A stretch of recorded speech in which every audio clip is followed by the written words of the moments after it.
Alors bonjour tout le monde. J'aimerais commencer par me présenter. Mon nom est Jennifer Ouchorn Bacon et je suis présentement étudiante en technique de travail social à la Cité et je fais mon dernier stage à la Boussole. Euh, donc aujourd'hui, j'aimerais aborder le sujet des présentations orales et des simulations parce qu'on sait que ça s'en vient. Puis pour certains étudiants, ça peut être un moment très stressant. Alors aujourd'hui, je vais aborder, parler un peu du TRAC, qu'est-ce que c'est, comment que ça se manifeste chez certaines personnes, pourquoi certaines personnes ça peut être différent qu'un autre groupe de personnes par exemple. Puis ensuite, je vais enchaîner avec quelques astuces et quelques conseils pour aider à gérer et apprivoiser notre TRAC. Alors, je vais commencer par qu'est-ce qu'est le TRAC. Donc, dans le fond, le TRAC, c'est un malaise qu'on ressent lorsqu'on fait une tâche ou une présentation devant une personne ou un groupe de personnes. Autant que ça peut être une présentation orale devant un groupe de personnes, ou c'est ça, ça peut simplement être une entrevue pour un emploi devant une seule personne. La différence avec le TRAC, c'est que c'est est relié à un moment spécifique où on doit faire quelque chose. Contrairement, on va dire, à quelqu'un qui est plutôt timide ou gêné, ça va être aussi associé à des moments, des contextes sociaux ou en public. La différence ici avec le TRAC, c'est vraiment que c'est des moments précis où on doit accomplir quelque chose devant un groupe de personnes. Puis les symptômes du TRAC peuvent se manifester dans différentes façons. On peut avoir un rythme cardiaque accéléré, on peut avoir de la difficulté à respirer, même hyperventilé, on peut avoir les mains moites, la gorge peut devenir sèche. Puis souvent, ces symptômes-là vont diminuer au fil de l'exposé, vu que c'est des symptômes physiques. Par contre, pendant une présentation, ça peut être difficile là, de se concentrer sur notre présentation lorsqu'on a ces symptômes-ci, parce que des fois, on va être plus concentré à penser à nos symptômes qu'à notre présentation. Puis c'est à ce moment-là que ça devient un défi, essayer de faire une présentation devant des personnes. Puis les symptômes peuvent aussi se manifester différemment lorsqu'ils sont associés aux peurs qui sont reliées à la présentation qu'on a à faire. Par exemple, avoir peur de bégayer, avoir peur d'être ennuyeux, avoir peur de faire des erreurs. Puis la différence ici, c'est que tous ces symptômes-là sont liés à la peur de se faire juger négativement lors de notre présentation. Puis, le TRAC peut se manifester de façon différente chez les gens, autant que le TRAC peut avoir des impacts différents chez les gens. C'est tout à fait normal d'avoir le TRAC. La majorité des personnes ont le TRAC avant une présentation, pendant une présentation. Par contre, pour certaines personnes, ça peut être extrêmement stimulant. Ça va faire en sorte qu'ils vont bien performer. De l'autre côté, pour un autre groupe de personnes, le TRAC, ça peut devenir très paralysant, puis on peut même figer et ça devient très difficile de même juste penser à faire une présentation ou une simulation. Je connais des personnes là, qui sont à l'aise complètement à faire des présentations devant des centaines de personnes, mais ils mentionnent aussi qu'ils ont un TRAC, mais ça fait en sorte qu'ils peuvent bien performer, ça leur donne un boost pour bien présenter, tandis que de l'autre côté, comme j'ai mentionné, ça peut être très paralysant et difficile pour certaines personnes. Alors, tout pour dire que le but ici, c'est pas de complètement éliminer le stress relié aux présentations, mais plutôt d'apprendre à le gérer et de l'apprivoiser du mieux de nos capacités pour qu'on puisse quand même avoir le petit boost d'énergie qui fait en sorte qu'on performe bien, mais sans que ça soit trop paralysant. Alors là, je vais enchaîner avec les moyens qu'on peut prendre pour apprivoiser le TRAC. Bien sûr qu'on sait on entend souvent apprendre à relaxer, mais apprendre à relaxer comment? Moi, personnellement, le contrôle de la respiration, des exercices de respiration, ça m'a beaucoup aidé. Entre autres, la respiration en carré, qui est une inspiration de 4 secondes, on prend une pause de 4 secondes, on expire pendant 4 secondes, et puis on prend une autre pause de 4 secondes. Puis on peut répéter ça autant de fois qu'on le souhaite, jusqu'à temps qu'on soit plus calme, et on peut le faire avant une présentation. Si on sait que ça va être dans 1 heure, on le fait quelques fois avant. Puis moi, personnellement, ça m'a aidé beaucoup. Ensuite, on sait que plus qu'on répète, plus qu'on va maîtriser notre stress. Alors bien sûr, ça va répéter notre présentation, ça va nous donner confiance en nos propres moyens, en nos capacités. Ce qui m'a aidé, moi, personnellement, c'est de me pratiquer en me regardant, tu sais, en regardant devant un miroir, ou moi, j'ouvre ma caméra d'ordinateur, puis je me regarde pendant que je me pratique. Puis ça peut être très aidant parce qu'ensuite, on peut ajuster ce qu'on aime moins et garder ce qu'on aime, puis de nous-mêmes, de nos comportements pendant notre présentation. Moi, personnellement, je vais conter une petite anecdote. J'ai fait une présentation hier qui me stressait beaucoup. Puis j'ai réalisé que je pratique quand même beaucoup devant ma caméra les journées qui précèdent la présentation. Par contre, la journée de la présentation, je ne fais que survoler mon information et je me pratique pas trop. Je veux pas trop m'y attarder parce que plus que j'y pense, plus que je suis stressée.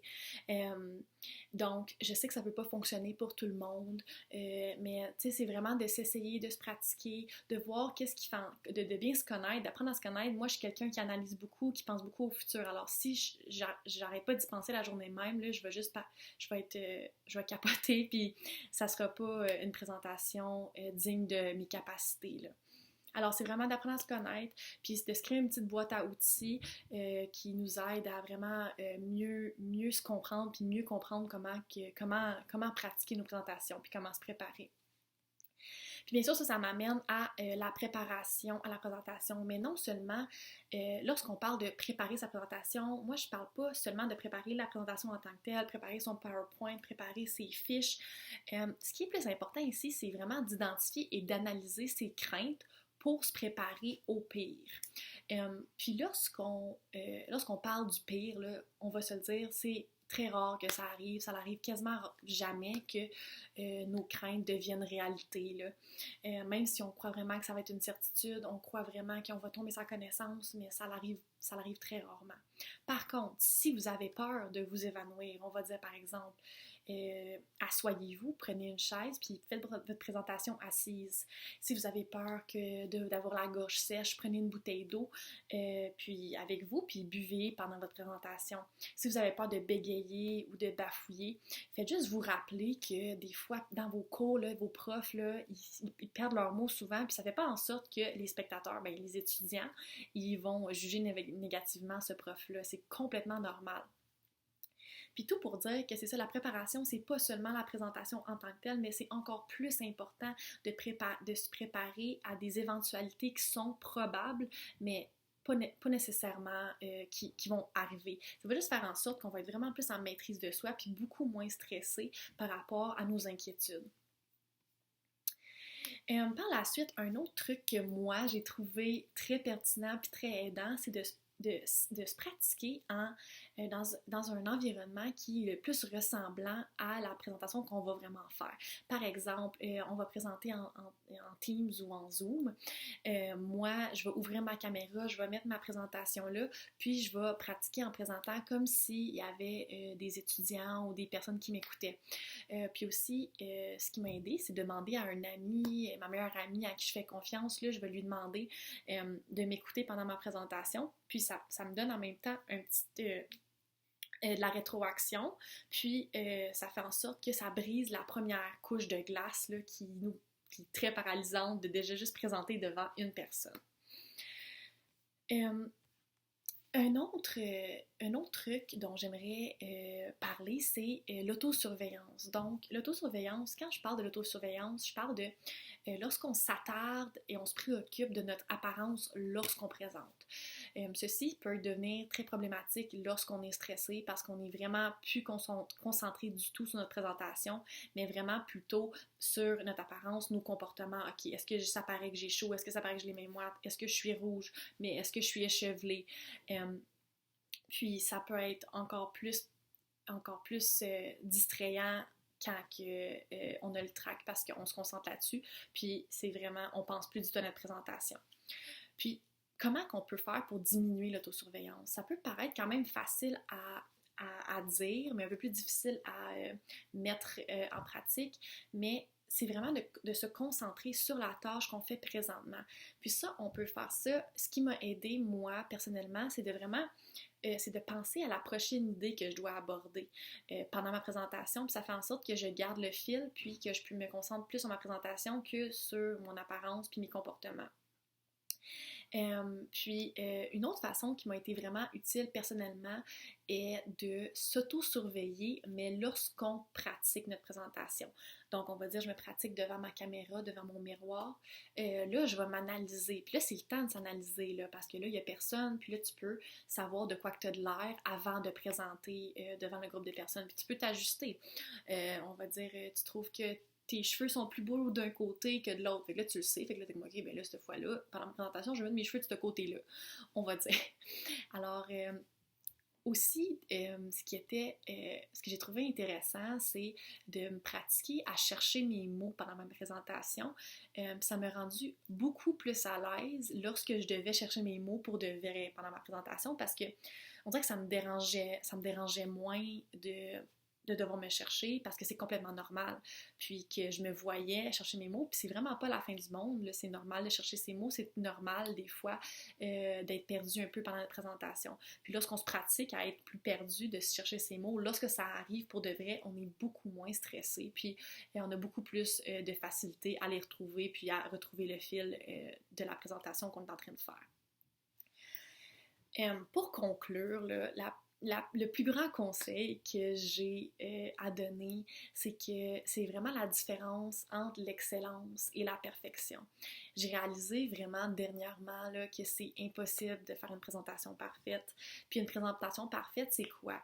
Personnellement, moi, quand j'écoute une présentation, je suis beaucoup plus accrochée par quelqu'un qui est vraiment plus en qui que je me vois plus, qui est vraiment plus humaine, qui agit de plus naturellement qu'une personne qui présente puis qu'il lit ses points puis qui suit un script.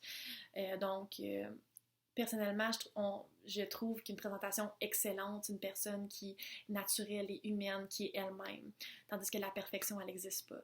Je trouve, donc, c'est mieux d'être moins parfait, ça rend vraiment plus humain, et les gens sont beaucoup plus accrochés lorsqu'on est nous-mêmes, lorsqu'on présente. Alors, ça, c'était mes trucs et astuces par rapport au track. J'espère que vous allez passer une excellente session, fin de session, et que je vous souhaite du bonheur.